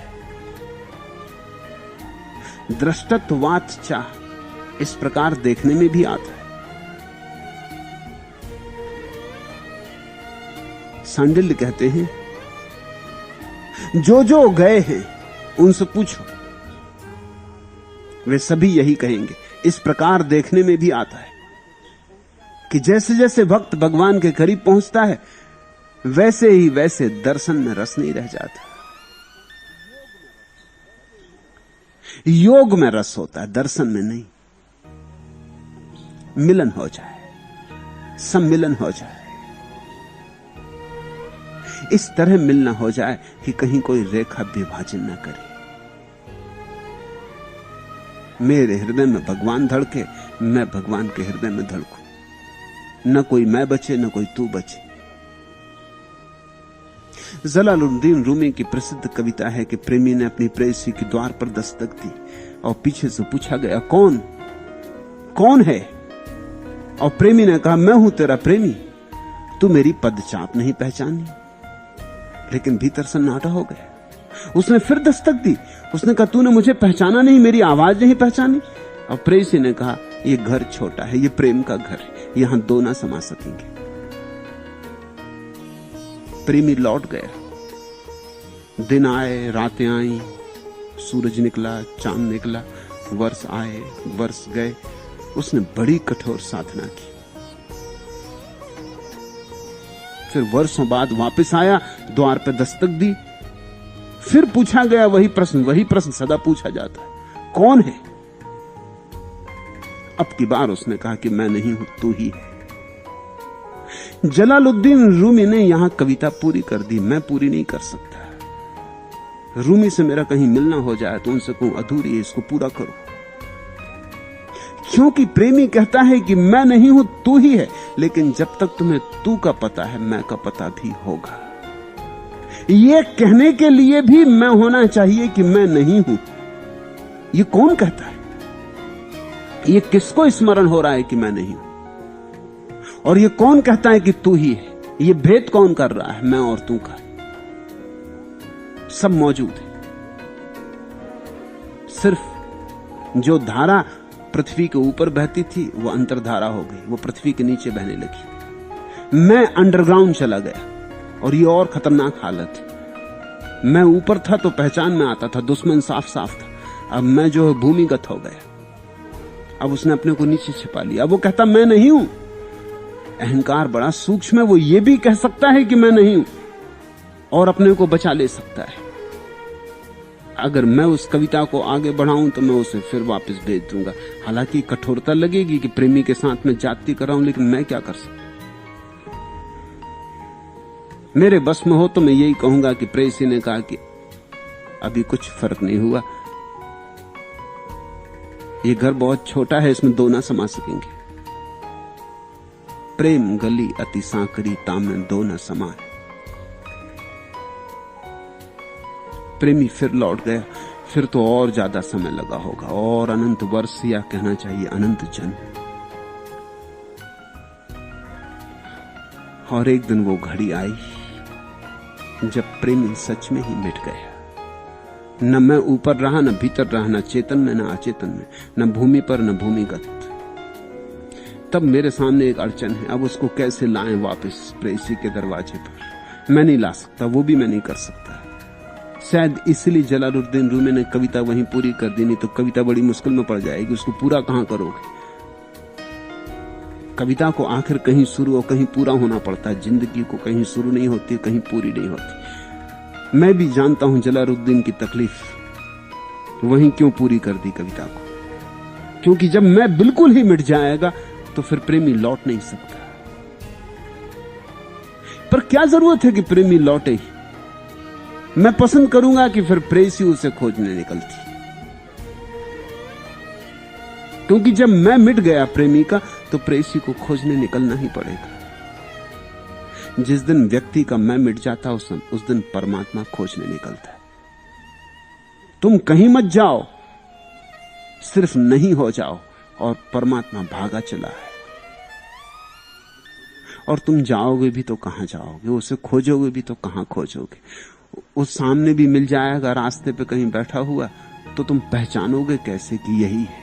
पहले कभी देखा नहीं, प्रतिविज्ञा कैसे होगी? जिन रूपों में तुम देख रहे हो या सोचते हो कि होगा, उन रूपों में दोबारा नहीं होता। अगर तुम कृष्ण के भक्त हो, तुम सोचते हो कि मोर मुकुट बांधे और एमजी रोड पे कहीं भीड़ भाड़ इकट्ठी किए बांसुरी बजा रहे होंगे, तो तुम्हारे पहुंचने के पहले पुलिस उनको ले जाएगी कि ये आदमी यहां ट्रैफिक में गड़बड़ कर रहा है और ये मोर मुकुट क्यों बांधा है। होश में हो कि पागल हो? और तुम्हें भी मिल जाए ये मोर मुकुट बांधे, तो तुम भी कहोगे कि कोई कृष्ण लीला होने वाली बस्ती में, क्या बात है। या रामचंद्र जी मिल जाए धनुष्वाण इत्यादि लिए हुए जाते, तो तुम चौंक के खड़े हो जाओगे कि भाई रामलीला होने वाली है, क्या बात है। तुम भी भरोसा नहीं करोगे, क्योंकि सत्य दोबारा नहीं दोहरता।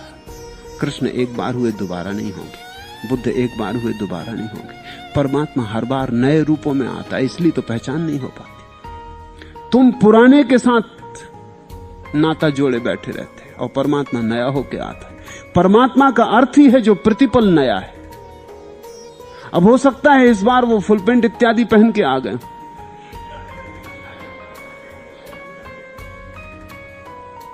और मोर मुकुट न बांधा हो।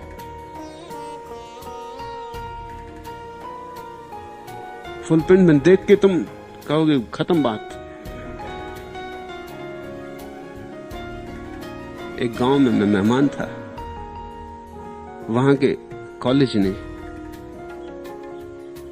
आधुनिक रामलीला ऐसा एक नाटक खेला। झगड़ा हो गया, वहां गांव के पंडित बहुत नाराज हो गए, वो मजाक भी ना समझ सके। प्यारा व्यंग था। मुझे उसी का उद्घाटन करने बुलाया था, मैं उद्घाटन करके मुसीबत में पड़ गया। पीछे मुकदमा चला, मुझे अदालत तक में जाना पड़ा।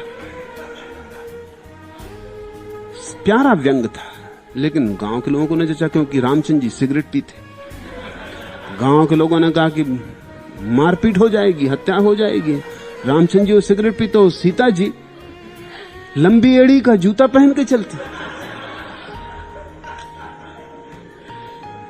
मैं तुमसे कहता हूं जरा होश रखना, हो सकता है लंबी एड़ी का जूता पहन के चलती हूं। जमाना बदल गया, भगवान पुराना थोड़ी रहता, रोज नया हो जाता।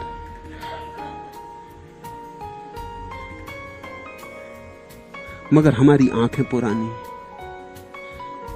हम कहते ऐसा होना चाहिए। हमने एक ढांचा बांध रखा है, उस ढांचे में फिर कभी नहीं होगा। भगवान बासा नहीं। तुमने कभी एक सुबह दूसरी सुबह जैसी देखी और एक सांझ दूसरी सांझ जैसी देखी? जब सूरज सांझ को डूबता है तो जो रंग फैल जाते आकाश में, वैसे तुमने कभी पहले देखे थे? कभी दोबारा वैसा दोहरेगा? फिर कभी नहीं दोहरेगा, कुछ नहीं दोहरता। परमात्मा की सृष्टि अपूर्व है, वो पुनरुक्ति नहीं करता। उसकी सृजन क्षमता असीम है, पुनरुक्ति करे क्यों? जो आदमी रोज नई कविता गा सकता हो, वो पुरानी क्यों गाए? और जो आदमी रोज नया गीत पैदा कर सकता हो, वो पुराना क्यों दोहराए? परमात्मा अपनी कॉपी नहीं करता, वो कार्बन कॉपियां नहीं भेजता, वो सिर्फ एक ही मूल लिपि, ओरिजिनल। उसके बाद बात खत्म, उसके दफ्तर में डुप्लीकेटर है ही नहीं। मगर हमारी पकड़ पुराने की होती। तुम्हें मिल भी जाए तो तुम पहचान न सकोगे। फिर क्या उपाय? तुम मिटो, तुम शून्य हो जाओ। भागा आता है परमात्मा चारों तरफ से और तुम्हें भर देता। तुमने जल को देखा? कभी जल में तुमने घड़ा भरा? तुम घड़ा भरते हो, खाली जगह छूटी, चारों तरफ से जल दौड़ के उसे तत्क्षण भर देता है। शून्य बर्दाश्त नहीं किया जाता। हवा में शून्य पैदा हो जाए, चारों तरफ से हवा दौड़ के उस शून्य को भर देती। जहां शून्य पैदा हो जाता, वहीं भरने के लिए ऊर्जा पहुंच जाती। तुम जरा शून्य होकर देखो, और तुम पाओगे कि पूर्ण से भर दिए गए।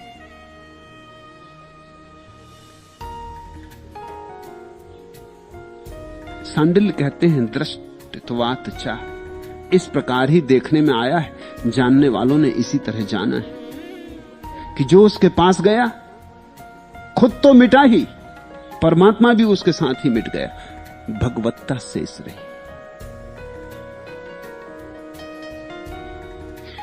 अतएव तत्भावात बल्लवी नाम। ज्ञान विज्ञान आदि के अभाव रहने पर भी ब्रज की गोपियां अनुराग के बल से ही मुक्ति के लाभ करने में समर्थ हो गई थी। अतएव तत्भावात बल्लवी नाम, उस प्यारे को पाने का एक ही उपाय है, उसके भाव से आपूर हो जाओ, आकंठ भर जाओ। अतएव तत्भावात, उसका भाव तुम्हें पूरा डुबा दे, तुम उसके भाव में ही पूरे लीन हो जाओ। उस प्यारे को पाने का एक ही उपाय है, ज्ञान नहीं, तप नहीं, भाव। सांडिल कहते हैं गोपियां न तो ज्ञानी थी, न तपस्वी थी, न उन्होंने योग साधा, न कृच्छ साधनाएं की, न हिमालय की गुफाओं में गई, न त्याग किया संसार का। सीधी सादी स्त्रियां थी, मगर भाव से भर गई, उसके भाव में डूब गई। तुमने चित्र देखा होगा, गोपियां नाच रही, कृष्ण नाच रहे, और हर गोपी के साथ एक कृष्ण नाच रहा। कृष्ण उतने ही हो गए जितनी गोपियां हैं। जितने शून्य होंगे इस जगत में, उतनी ही भगवत्ताएं हो जाती। महावीर भी भगवान है, इससे कुछ बुद्ध के भगवान होने में कमी नहीं पड़ती, मगर हम बड़े कंजूस हैं, हम सोचते हैं इसमें झंझट है। इसलिए ईसाई कहता है सिर्फ कृष्ण, क्राइस्ट भगवान है, कृष्ण नहीं। और हिंदू कहता कृष्ण भगवान है, महावीर नहीं। और जैन कहता महावीर भगवान है और बुद्ध नहीं, क्योंकि सबको ऐसा लगता है कि बहुत भगवान हो गए तो अपने भगवान की भगवत्ता कुछ कम हो जाएगी। कंजूसों का हिसाब है, वो सोचते हैं इतने भगवान हो गए तो स्वभावतः भगवत्ता डायल्यूट हो जाएगी, उसकी मात्रा कम कम हो जाएगी, बूंद बूंद रह गई। अपने ही भगवान सिर्फ भगवान होते तो पूरा सागर होते, अब इतने हो गए तो बस बह रहे हैं छोटे मोटे झरने की भांति, फिर सागर कहां। इस डर के कारण सारे धर्म एक मूढ़तापूर्ण बात में उलझ गए कि जो हमारा है बस वही सच, बाकी सब झूठ। तुमने कृष्ण के देखा सब गोपियों के साथ नाचते, वो बड़ा प्रतीक चित्र है। वो ये कह रहा है कि जितनी चेतनाएं हैं इस जगत में उतनी भगवत्ताएं हो सकती हैं। भगवान अनंत है, भगवत्ताएं अनंत हो सकती हैं। तुमने उपनिषद का वचन सुना, उस पूर्ण से पूर्ण को भी निकाल लो तो भी पीछे पूर्ण ही शेष रह जाता है। बुद्ध के भगवान होने से भगवान कुछ कम नहीं हो गया कि अब जो भगवान होगा उसको कुछ कम मात्रा में भगवत्ता मिलेगी। भगवान उतना का ही उतना है। सारी कला तुम्हारे शून्य होने की। तुम शून्य हुए कि तुम पूर्ण से भरे, फिर जितने शून्य होंगे उतने पूर्ण से भर जाएंगे। ये सारा जगत भगवान से सरोबोर है, इसमें कोई और जगह ही नहीं, भगवान ही भगवान भरा हुआ है। और जब तुम्हें पता नहीं है तब भी भगवान तुम्हारे भीतर मौजूद है, सिर्फ पता नहीं है। सारी बात इतनी है कि तुम्हें लौट के दिखाई पड़ जाए। न तो तपश्चर्या की जरूरत है, न किसी गोरख धंधे में पड़ने की। तत्भावात बल्लवी नाम, उस प्यारे को पाना है, बस एक बात कर लो, अपने को मिटा दो, उसके भाव को निमंत्रण दे दो। भक्त्या जानाति इति चेतना अभिज्ञप्तया सहायात। यदि ऐसा कहो कि भक्ति से ही ज्ञान का उदय होता है तो ऐसा नहीं है, क्योंकि ज्ञान भक्ति की सहायता किया करता है। कुछ लोग सोचते हैं, सांडिल्य कहते हैं, शंका उठाते हैं कि कुछ लोग सोचते हैं, कुछ लोगों ने कहा भी है कि भक्त को ही असली ज्ञान होता है। सांडिल्य कहते हैं ज्ञानी को तो भक्ति होती ही नहीं, अगर वो ज्ञान में ही उलझ गया तो भक्ति से वंचित रह जाता है। हां, ज्ञानी अगर समझदार हो, और ज्ञानी कम ही समझदार होते, क्योंकि ज्ञानी अकड़ा होता है, समझ कहां। जानने की अकड़ निर्मल नहीं होने देती, विनम्र नहीं होने देती। अगर ज्ञानी समझदार हो, जो कि बहुत विरले ज्ञानियों में मिलेगा, अगर ज्ञानी समझदार हो, प्रज्ञावान हो, तो ज्ञान का उपयोग भी भक्ति को पाने के लिए करता है। ज्ञान की सहायता भक्त होने के लिए करता है, लेता है, अपने ज्ञान को समर्पित कर देता है भाव के लिए, अपने मस्तिष्क को हृदय की सेवा में लगा देता है, अपने तर्क को अपनी श्रद्धा का चाकर बना देता है। फिर तर्क भी बड़ा काम आता है, क्योंकि वो श्रद्धा का सहयोगी हो जाता है।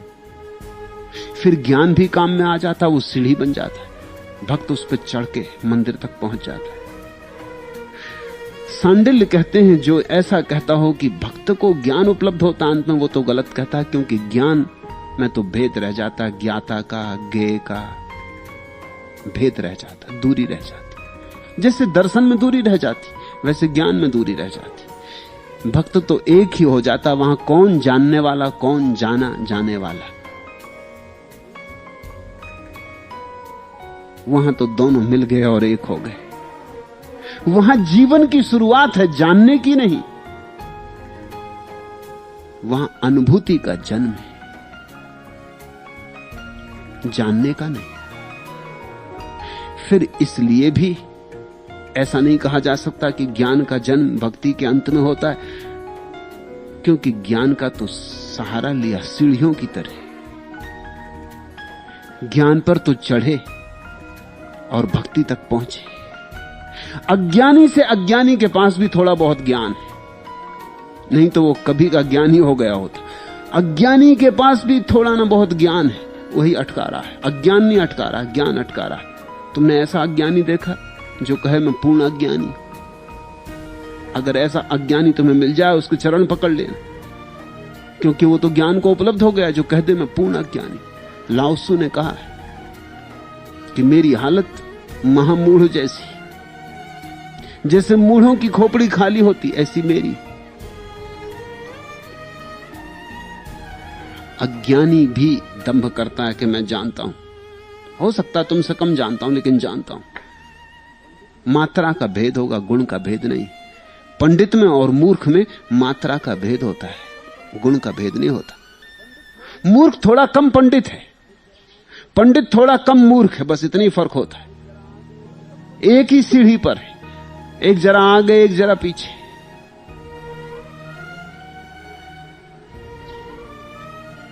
ज्ञान रोकता है अज्ञानी को भी और ज्ञानी को भी। धन्य भागी हैं वे जो ज्ञान की सहायता ले ले, जो ज्ञान की सीढ़ियां बना ले। भक्त्या जानाति इति चेवना अभिगप्त्या सहायात।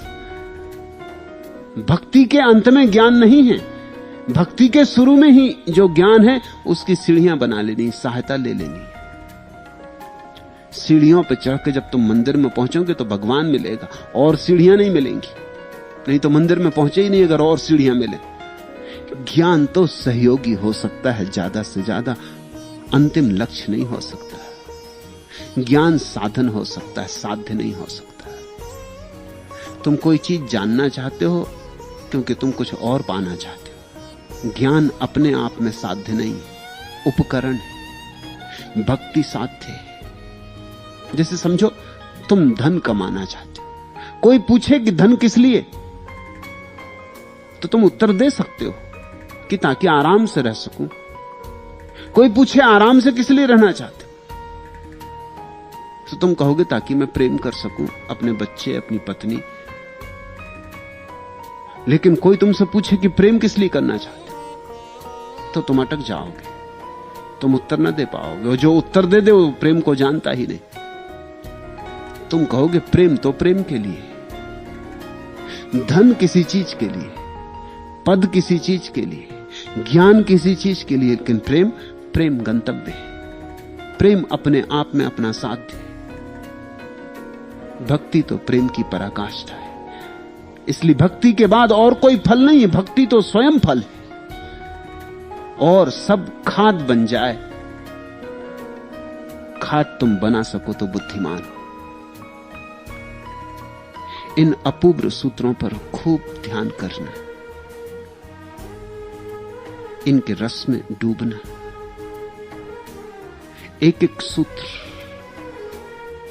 ऐसा बहुमूल्य है कि तुम पूरे जीवन से भी चुकाना चाहो तो उसकी कीमत नहीं चुकाई जा सकती।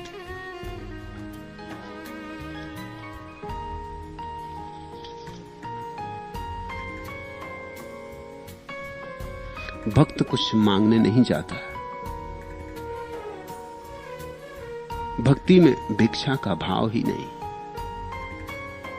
लेकिन फिर भी भक्त हाथ तो पसारता है। मांगना नहीं चाहता, मांगता भी नहीं, पर हाथ तो फैलाता है, झुकता तो है। और ऐसा भी नहीं कि भक्त पाता नहीं, भक्त खूब पाता है। जितना भक्त पाता है कोई भी नहीं पाता। मैंने हाथ इस भाव से नहीं पसारा था, बस पसार दिया था। तुमने जाने क्या सोचकर मेरे हाथ में ब्रह्मांड रख दिया। अब कहां घूमूं मैं इसे मुट्ठी में बांधे बांधे। जो बिना मांगे हाथ पसार दे, अहोभाग्य है उसके। क्योंकि मांग नहीं होगी तो सारा ब्रह्मांड उपलब्ध हो जाए, सब उपलब्ध हो जाएगा। बिन मांगे मोती मिले, मांगे मिले न चून। भिखारी को कुछ भी नहीं मिलता। भिखारी को तो कहा जाता आगे बढ़ो, सम्राटों को मिलता है। जीसस का बड़ा प्रसिद्ध वचन है कि जिनके पास है उन्हें और दिया जाएगा, और जिनके पास नहीं है उनसे वह भी छीन लिया जाएगा जो उनके पास है। प्रेम को उमगाओ। अगर तुम्हारे पास प्रेम है तो और मिलेगा तुम्हें। मांगो मत, मांगने की जरूरत नहीं। प्रेम के पीछे अपने आप साम्राज्य चले आते, प्रेम के पीछे अपने आप सब चला आता है। जीसस ने कहा है पहले तुम प्रभु के राज्य को खोज लो और पीछे सब अपने आप चला आता है। सब, किसी और चीज को अलग अलग खोजने की जरूरत नहीं।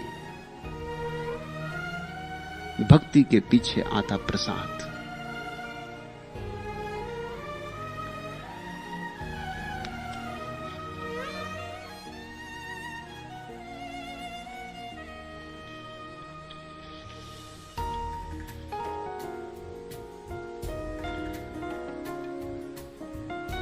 किसी वासना से, किसी हेतु से, किसी कारण से प्रार्थना मत करना, नहीं तो प्रार्थना पहले से ही तुमने गलत कर दी। प्रार्थना करना प्रार्थना के सहज आनंद के लिए, नाचना, डोलना, मस्त होना, मदमस्त होना, मगर सहज आनंद के लिए। यहां हजारों लोग आते, ध्यान करते, नाचते, आनंदित होते। उनमें से वे ही पाते जो अकारण नाचते। ये रोज रोज घटते देखता हूं। प्रकरणात चाह, इसके प्रकरण ही प्रकरण यहां फैले हुए। मिलता उन्हीं को जो मांगते ही नहीं, जिन्हें मांगने का भाव ही नहीं, जो कहते हैं गीत में तल्लीन हो जाना, संगीत में डूब जाना, और क्या चाहिए।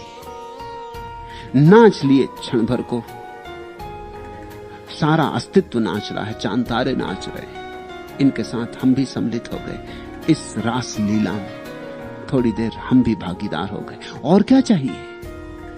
जो ऐसा कहेगा उसके हाथ में सारा ब्रह्मांड आ जाता है। तुम्हारे हाथ में भी आ सकता है। पसारो, मगर मांगने के लिए मत पसारना। पसारने के आनंद के लिए पसार। आज इतना।